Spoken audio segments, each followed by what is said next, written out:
పశ్చిమ గోదావరి జిల్లా భీమవరం నియోజకవర్గం వీరవాసరం మండలం మత్స్యపురిపాలెంలో జనసేన జెండా స్తూపం జెండాను ఎమ్మెల్యే పులపర్తి రామాంజనేయులు అంజీబాబు ఆవిష్కరించారు.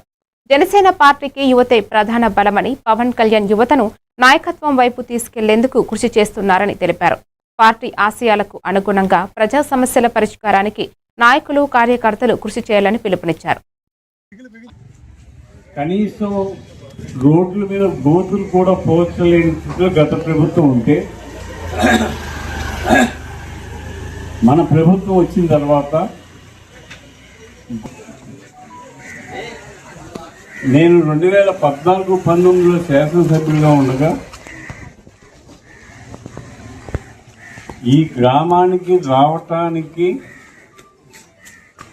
చాలా ఇబ్బంది పడే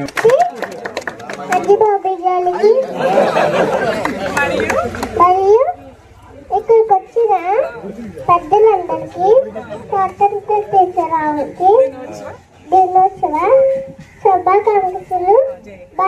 జై హింద్.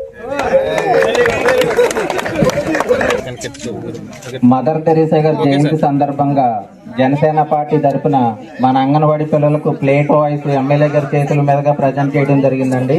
అలాగే ఇప్పుడు మన ప్రైమరీ స్కూల్ 3rd క్లాస్ విద్యార్థులకు నోట్ బుక్స్ ఎమ్మెల్యే గారి చేతుల ద్వారా మన హెచ్ఎల్ వారు ఈ దేశానికి మంచి నడక నడిపించే చక్కని నడవడి